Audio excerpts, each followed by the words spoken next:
দেশজুৰি হিন্দু ধৰ্মীয় লোকসকলে উদযাপন কৰে মহাশিৱৰাত্ৰি। শান্তি সমৃদ্ধিৰ লগতে মনোবাঞ্ছা পূৰণ হোৱাৰ বিশ্বাসেৰে ভক্তসকলে আশীষ লয় আদিযোগী ভোলানাথৰ। শিৱ হৈছে এনে এজন ভগৱান যিয়ে কাৰো বেয়া হোৱাটো নিবিচাৰে। সাংস্কৃত শব্দৰ পৰা অহা শিৱ অৰ্থ হৈছে মংগল। হিন্দুসকলৰ তিনিজন বিশেষ ভগৱানৰ ভিতৰত অন্যতম হ'ল মহাদেৱ। এই ত্ৰিমূৰ্তিৰ ভিতৰত বহুতে শিৱকে সৰ্বোচ্চ ঈশ্বৰ বুলি জ্ঞান কৰে। শিৱ অৰ্থ মংগল, কিন্তু কেতিয়াবা সংসাৰৰ সৃষ্টিকাৰী ৰূপত ৰুদ্ৰমূৰ্তি ধৰি এই শিৱই ধ্বংস প্ৰতীক ৰূপেও নিজকে প্ৰতিষ্ঠা কৰিব পাৰে। কেতিয়াৰ পৰা মানুহে মহাদেৱ শিৱক পূজা কৰিবলৈ ল'লে এয়া নিশ্চিতভাৱে কোনো ক'ব নোৱাৰে। উল্লেখ্য যে মহেঞ্জোদাৰো খননৰ কাৰ্যৰ সময়ত এক প্ৰাচীন ভাস্কৰ্যৰ আৱিষ্কাৰ হৈছিল, যি ভাস্কৰ্যৰ খোদিতৰ চিত্ৰত শিৱক প্ৰতিনিধিত্ব কৰে। আধুনিক শিৱ আৰু বৈদিক দেৱতাৰ ৰুদ্ৰৰ মাজত বহুত মিল দেখা পোৱা যায়। হিন্দু সমাজত দুয়োকে এজনে বুলি বহুজনে জ্ঞান কৰি আহিছে। ই মহাদেৱ শিৱৰ সন্দৰ্ভত ঋগ্বেদত মহৎ গুণৰ পিতা বুলিও উল্লেখ আছে। ভগৱান শিৱৰ উপাসনাৰ উদ্দেশ্যে প্ৰতি বছৰে এই উৎসৱ পালন কৰি অহা হয়। হিন্দু দিনপঞ্জী অনুসৰি প্ৰতি মাহৰ ত্ৰয়োদশ নিশা চতুৰ্দশ দিনত এবাৰকৈ শিৱৰাত্ৰিৰ তিথি পৰে, কিন্তু বছৰত এবাৰকৈ ফাগুন মাহত আয়োজন কৰা হয় মহাশিৱৰাত্ৰি। হিন্দুসকলৰ এই গুৰুত্বপূৰ্ণ উৎসৱ জীৱন আৰু বিশ্বৰ অন্ধকাৰৰ লগতে অৱহেলা আঁতৰ কৰা কৰ্ণ স্মৰণ কৰে। ইয়াত সকলো ভক্তই শিৱ আৰতি পাঠ, উপবাস, যোগ আদি নিয়ম পালে। কোনোৱে শিৱ মন্দিৰ বা জ্যোতিৰ্লিংগৰ দৰ্শন কৰে। অৱশ্যে প্ৰাচীন হিন্দু উৎসৱ আৰম্ভণি কেতিয়াৰ পৰা হ'ল নিশ্চিতভাৱে ক'তো পোৱা নাই। শিৱৰ এটা বৈশিষ্ট্য হ'ল তেওঁ ত্ৰিনয়ন। কোৱা হয় এই তৃতীয় নয়নে তেওঁ কামদেৱক কৰি ভস্ম কৰিছিল। সেইদৰে মহাদেৱ শিৱৰ জটাত বিৰাজ কৰে চন্দ্ৰই, যাৰ কাৰণে শিৱৰ অন্য এক নাম হ'ল চন্দ্ৰশেখৰ। তেওঁৰ সমুদ্ৰ মন্থনত ওলোৱাৰ বিষপান কৰাৰ বাবে নীলকণ্ঠ নামেৰেও পৰিচিত। এনে বিশ্বাসো আছে পবিত্ৰ গংগা নদী শিৱৰ জটাৰ পৰাই ওলাইছিল। গংগা মৰ্ত্যলৈ নামি অহা কালত তেওঁক শিৱই জটাত ধাৰণ কৰি লৈছিল। শিৱৰ আৰাধনাত ওমকাৰ ধ্বনিৰে তেওঁক পৰম ব্ৰহ্মৰ ৰূপত উপস্থাপিত কৰে। শিৱৰ হাতত থকা এক বিশেষ বাদ্য হ'ল ডম্বৰু। ডম্বৰু বজাই এটা বিশেষ ভংগীমাৰে শিৱক অস্তিত্বৰ নটৰাজ ৰূপত উপবাসীসকলে কল্পনা কৰি পূজা কৰে। একেদৰে মহাদেৱ শিৱৰ আন এটা ৰূপ হ'ল তাণ্ডৱ। তেওঁ যেনেদৰে দুৰ্বলজনৰ ৰক্ষক, তেনেদৰে অপৰ শক্তি বিনাশৰ বাবেও মুহূৰ্ততে তাণ্ডৱ ৰূপ ধাৰণ কৰিব পাৰে। মহাদেৱ শিৱৰ যোগী আৰু গৃহস্থী ৰূপত কল্পনা কৰা হয়। পাৰ্বতীৰ স্বামী আৰু গণেশ কাৰ্তিকৰ পিতৃ হিচাপে তেওঁ এজন আদৰ্শৱান গৃহস্থী হ'লেও প্ৰয়োজনত তেওঁ সকলো পাহৰি ধ্যানমগ্ন হ'ব পাৰে, আৰু এই ধ্যানৰ পৰা তেওঁক বাস্তৱলৈ ঘূৰাই অনাটো কঠিন হৈ পৰে, যাৰ বাবে তেওঁক মহাযোগী বুলি কোৱা হয়। মহাদেৱ শিৱই মৃত্যুক জয় কৰিব পাৰে। বিশ্বৰ ভিতৰতে আটাইতকৈ বেছি ভক্ত থকা ভগৱান হৈছে মহাদেৱ শিৱ। ব্ৰহ্মা, বিষ্ণু, মহেশ্বৰ এই তিনি মূৰ্তিৰ ভিতৰত শিৱকে সৰ্বোচ্চ ঈশ্বৰ বুলি গণ্য কৰা হয়। শিৱক লিংগ ৰূপত পূজা কৰা হয়। মূলতঃ হিন্দু ধৰ্মত শিৱলিংগ আৰু নাৰায়ণ শিলাৰ ভক্তসকলে প্ৰতীক ৰূপ দি অতীতৰে পৰা পূজা কৰি আহিছে। মহাদেৱ শিৱ অতি দয়ালু আৰু সহজ সৰল আছিল। ইয়াৰ সুযোগ বহুত সময়ত দুষ্ট শক্তিয়েও গ্ৰহণ কৰিছিল।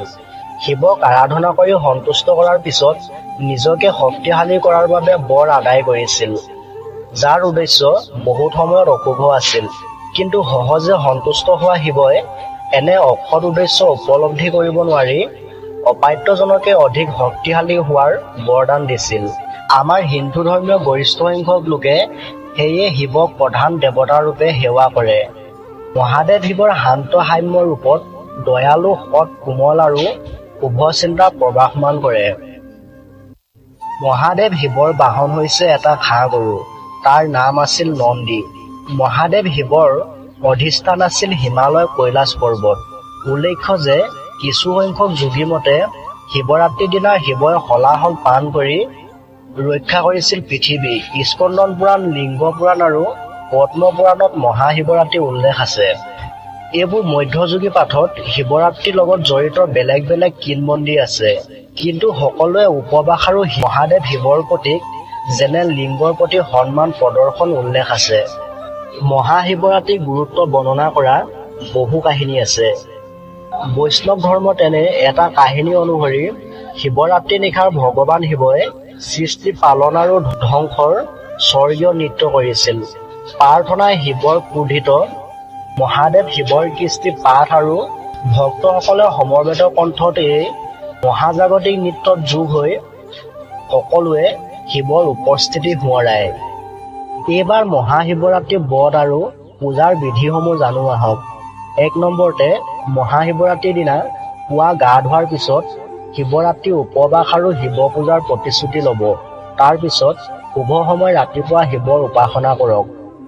2 নম্বৰতে যদি ঘৰতে মহাদেৱ শিৱ মূৰ্তি বা লিংগ পূজা কৰিব বিচাৰে তেনেহলে প্ৰথমে ভগৱান শিৱক গংগা পানী মিহলি কৰা পানীৰে অভিষিক্ত কৰক। ইয়াৰ ঐক্যত চাউলো যোগ দিয়ক। তাৰ পিছত শিৱ ভগৱানৰ মূৰ্তিত চন্দন কাঠৰ ছাই, চাউল, বেলপাত, গৰু গাখীৰ, মৌ, ভাং, ধতুৰা, ফুলৰ মালা, ৰঙা কাপোৰ আদি আগবঢ়াওক। যদি মহাশিৱৰাত্ৰিৰ দিনা মন্দিৰ দৰ্শন বা পূজাৰ বাবে যায় মহাদেৱ শিৱলিংগ ঢালিবৰ বাবে অকণমান গাখীৰ নিব।